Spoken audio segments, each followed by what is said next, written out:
Good afternoon. मेरा नाम मुक्ति तलवार है और मेरे साथ डॉक्टर रितिका बजाज हैं जो कि consultants fetal medicine in Jindal IVF Chandigarh तो हैं।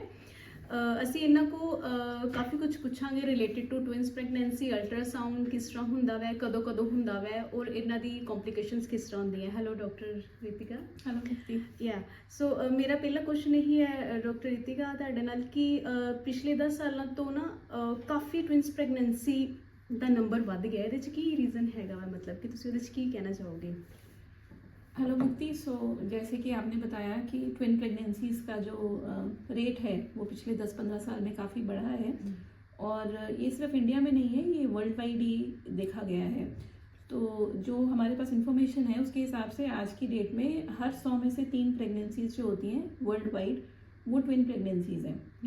और इंडिया से भी जितना डेटा आया है वो भी यही सजेस्ट करता है कि काफ़ी जगहों पे ऑलमोस्ट 3% प्रेगनेंसीज जो होती हैं वो ट्विन प्रेगनेंसीज होती हैं। और इसका जो सबसे इम्पॉर्टेंट कंट्रीब्यूटरी फैक्टर है वो माना जाता है जो ट्रीटमेंट फॉर इनफर्टिलिटी है। तो जैसे कि हमें पता है कि पिछले 10-15 साल में इनफर्टिलिटी का जो इंसिडेंस है वो काफ़ी बढ़ा है, स्पेशली बड़े शहरों में, may be because of lifestyle changes और dietary habits and to some extent also because बहुत सारी लेडीज़ आजकल because of career and other reasons child bearing थोड़ा डिले भी करती हैं।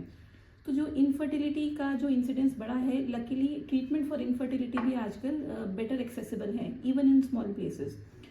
तो ये जो इनफर्टिलिटी के ट्रीटमेंट्स हैं, चाहे वो IUI हो या IVF हो, इन सब का एसोसिएशन है विद ट्विन प्रेगनेंसी।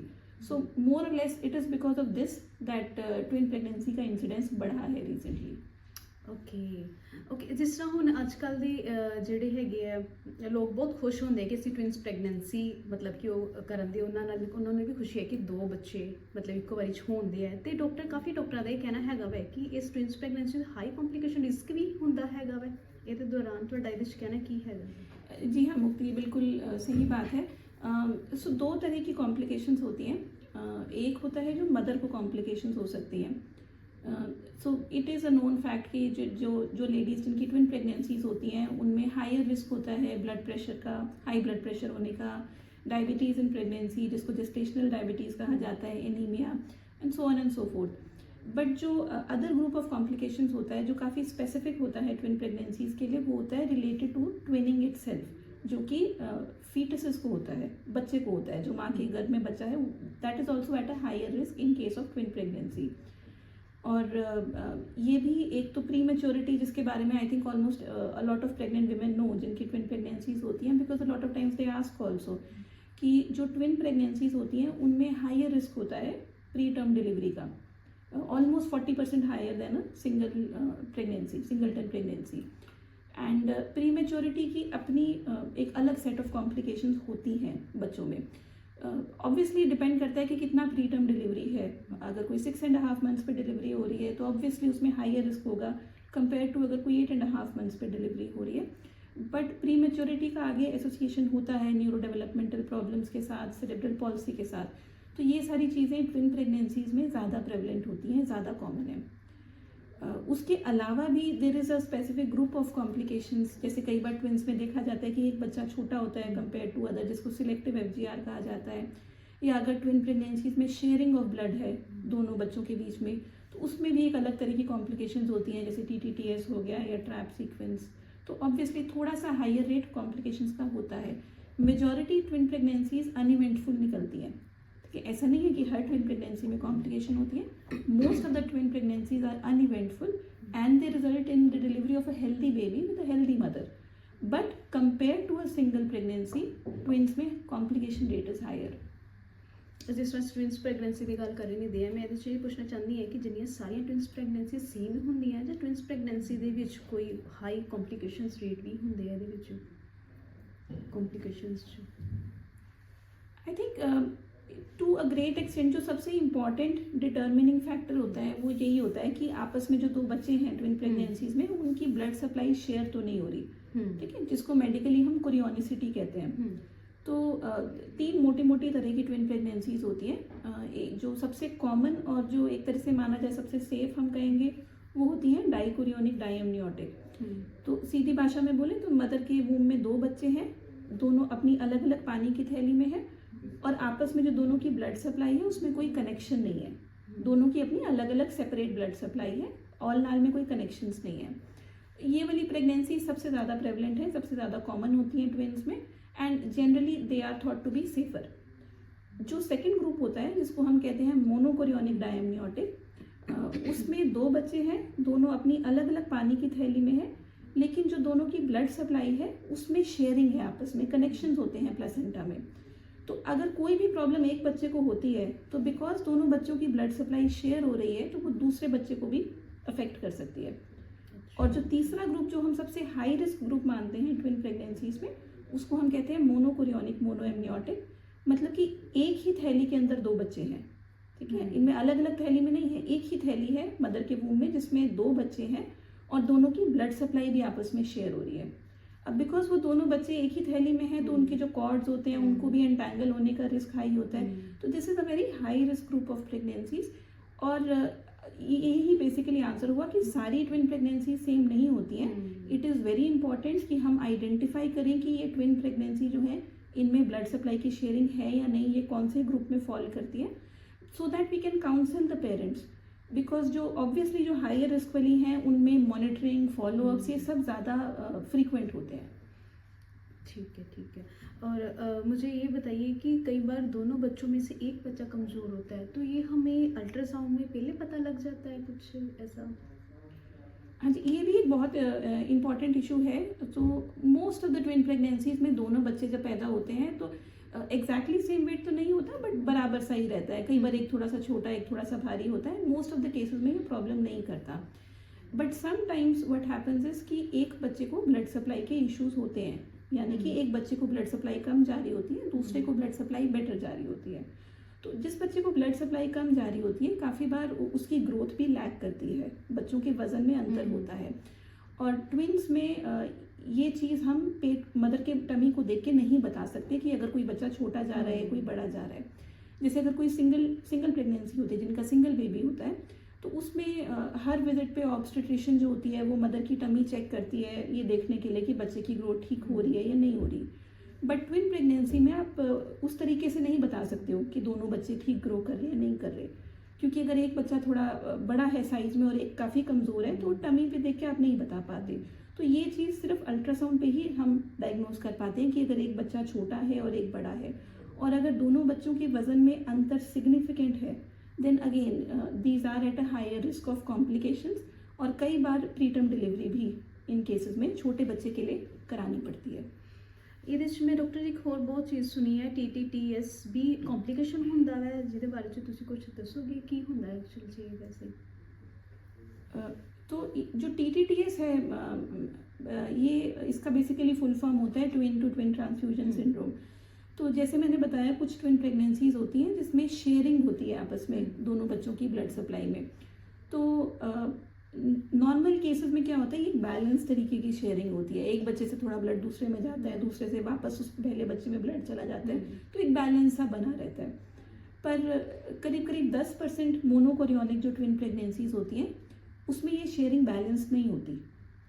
तो उसमें एक बच्चा जो होता है एक तरीके से वो डोनर बन जाता है, ठीक है, तो उससे ब्लड जो है वो दूसरे बच्चे में जाने लग जाता है। वो बच्चा अपने आप में उसमें फिर थोड़ी ब्लड की कमी, ग्रोथ में वो छोटा रहने का चांस होता है, और काफ़ी बार उसके आसपास जो फ्लूइड होता है वो भी सूखने लग जाता है। और जो दूसरा बच्चा है जिसकी तरफ ब्लड ज़्यादा जा रहा है, it is not very healthy for that baby also, because वो सब उसके हार्ट पे, उसकी किडनीज पे भी अफेक्ट करता है, ब्रेन पे भी अफेक्ट कर सकता है। तो जो दूसरा बच्चा होता है उसके आसपास फ्लूइड बढ़ने लग जाता है, जिसको हम पॉलीहाइड्रामियोस कहते हैं। तो जैसे मैंने बताया 10% मोनोकोरियोनिक, यानी हर 10 में से एक मोनोकोरियोनिक ट्विन प्रेगनेंसी में करीब करीब ये कॉम्प्लिकेशन होती है, and this is a very serious complication. इसकी अलग अलग स्टेजेस होती हैं जो अल्ट्रासाउंड के बेसिस पे हम डायग्नोज करते हैं, और जो थोड़ी एडवांस स्टेजेस होती हैं, in fact it's a very serious condition. इसको टाइमली डायग्नोज करना बहुत ज़रूरी होता है, बिकॉज अगर आप टाइमली नहीं डायग्नोज करोगे तो कई बार इसके कैटास्ट्रोफिक इम्प्लीकेशंस होती हैं। अनफॉर्चुनेटली कई बार पेरेंट्स दोनों बेबीज़ लूज़ कर लेते हैं अगर ये बहुत लेट स्टेज में डायग्नोज हो। तो इसको टाइमली डायग्नोज करना, ताकि हमारे पास ये विंडो पीरियड भी हो कि हम पेरेंट्स को आगे गाइड कर पाएँ कि क्या क्या ट्रीटमेंट ऑप्शंस अवेलेबल हैं, और उसके बेसिस पे they can take a decision. ਜਿਸ ਤਰ੍ਹਾਂ ਡਾਕਟਰ ਜੀ ਸਟਾਰਟਿੰਗ ਤੋਂ ਲੈ ਕੇ ਹੁਣ ਤੱਕ ਵੈਸੇ ਤੁਸੀਂ ਦੱਸਦੇ ਹੀ ਆਉਂਦੇ ਹੋ ਕਿ ਮੋਨੋ ਔਰ ਕ੍ਰੋਨੋਸਿਟੀ ਇੱਕ ਹੁੰਦਾ ਕੀ ਹੈ, ਕ੍ਰੋਨੋਸਿਟੀ ਐਕਚੁਅਲ 'ਚ ਹੈ ਕੀ ਹੈ, ਇਹਦੇ ਬਾਰੇ 'ਚ ਤੁਸੀਂ ਦੱਸੋਗੇ ਥੋੜਾ ਜਿਹਾ? तो मुक्ति, जैसे कोरियोनिसिटी मैंने बताया, बेसिक भाषा में ये यही है कि दोनों बच्चों की जो ब्लड सप्लाई है, जो ऑलनार है, उसके बीच में शेयरिंग है या नहीं है, ठीक है। और इसको पता लगाने का एक ही तरीका होता है, वो अल्ट्रासाउंड होता है। तो ट्विन प्रेगनेंसी में शुरुआत में जब भी अल्ट्रासाउंड होता है तो ये चीज़ हम चाहते हैं कि हम 3 महीने तक कंफर्म कर लें कि ये डाइकोरियोनिक है या मोनोकोरियोनिक है। तो अल्ट्रासाउंड में कुछ साइंस होते हैं जो जो जो कि डॉक्टर जो अल्ट्रासाउंड कर रहा होता है, they look for those science, और उसके बेसिस पे वो पेरेंट्स को बताते हैं कि whether it is a dichorionic और अ मोनोकोरियोनिक। मतलब हम पेरेंट्स को जनरली 3rd मंथ के अल्ट्रासाउंड पे बता देते हैं कि अगर ट्विन प्रेगनेंसीज है तो बच्चों में शेयरिंग है या नहीं है ब्लड सप्लाई की, और उनको कितनी फ्रीक्वेंट आगे मॉनिटरिंग चाहिए होगी और कैसे आगे फॉलोअप किया जाएगा। और डॉक्टर किस तरह पता चलता है, किहड़े टाइम पता चलता है कि सिंगल है, ट्विंस है, बेबी? पहले अल्ट्रासाउंड तो पता चलता है? हाँ, जनरली अच्छा। आजकल। सो एक ज़माना था जब टमी से अल्ट्रासाउंड हुआ करते होते थे, तो तब कई बार बहुत अर्ली 1.5-2 महीने पे नहीं बता पाते थे, तो कई बार पेरेंट्स को सरप्राइजेस भी मिलते थे कि शुरू में सिंगल बताया था और 3rd मंथ पे या 5th मंथ पे पता लगता था ये तो ट्विन्स हैं। और कई बार पेरेंट्स को एट बर्थ पता लगता होता था एक ज़माने में कि अच्छा ये तो ट्विन है, डॉक्टर भी हैरान है, एक बच्चा आ गया, अब दूसरा उसके बाद है। बट अब आजकल काफ़ी चेंज हो गया है, अल्ट्रासाउंड मशीन्स बहुत बेटर टेक्नोलॉजी की आ गई है, और जनरली जो 8-10 हफ्ते तक पेरेंट्स को बता दिया जाता है। काफ़ी बार तो जो 1.5 महीने का अल्ट्रासाउंड होता है उसी में पता लग जाता है कि एक है या 2 बच्चे हैं। But by 3 months generally all the parents जिनके ट्विन प्रेगनेंसीज होते हैं उनको पता लग जाता है कि ट्विन प्रेगनेंसी है on the basis of ultrasound. और ਇਹਦੇ ਬਾਅਦ मतलब फर्दर ਸਾਨੂੰ अल्ट्रासाउंड ਕਦੋਂ ਕਰਵਾਉਣਾ ਚਾਹੀਦਾ ਹੈ? After the first ultrasound, yes, हाँ, कਦੋਂ सो कराना चाहिए? ये आजकल तो आई थिंक दुनिया भर में गाइडलाइंस बनी हुई हैं इस बारे में। तो नॉर्मली तो जो नेक्स्ट अल्ट्रासाउंड होता है वो 11 से 14 हफ्ते के बीच में होता है, जिसको NT-NB स्कैन कहा जाता है। उसमें जैसे मैंने बताया हमें पता लग जाता है कि ये डाइकोरियोनिक है या मोनोकोरियोनिक है। और इस पॉइंट पे आफ्टर 3 मंथ्स दोनों प्रेगनेंसीज का मैनेजमेंट थोड़ा सा डिफर करता है। जो तो कि डाइकोरियोनिक ट्विन प्रेगनेंसीज होती हैं उनमें जनरली नेक्स्ट अल्ट्रासाउंड एक लेवल 2 अल्ट्रासाउंड 18 से 20 हफ्ते में होता है, और उसके बाद फिर हर 4-4 हफ्ते में महीने में अल्ट्रासाउंड नॉर्मली रिकमेंडेड है अगर सब कुछ ठीक जा रहा है तो जैसे मैंने बताया हर अल्ट्रासाउंड में दोनों बच्चों का वजन कैलकुलेट होता है, डिफरेंस कितना है दोनों बच्चों के वेट में, फ्लूइड कितना है बच्चों के आसपास, ये सब चीज़ें होती हैं। पर जो मोनोकोरियोनिक ट्विन प्रेगनेंसीज होती हैं जिनमें शेयरिंग होती है ब्लड सप्लाई की, इनमें अल्ट्रासाउंड 16 हफ्ते से हर 2-2 हफ्ते कराना रिकमेंडेड है। तो नंबर काफ़ी बढ़ जाता है। काफ़ी बार पेरेंट्स पूछते भी हैं कि डॉक्टर इतने फ्रीक्वेंट अल्ट्रासाउंड्स क्यों हो रहे हैं, तो वो इसीलिए जैसे मैंने बताया उसमें एक अलग सेट ऑफ कॉम्प्लिकेशंस होता है। और जो गाइडलाइंस है वो यही कहती हैं कि एवरी फ्रॉम 16 वीक्स यानी करीब करीब 4 महीने onwards every 2 weeks till delivery ultrasound किया जाता है। और वो it is not a routine ultrasound, थोड़ा उसमें कुछ स्पेशल चीज़ें देखी जाती हैं।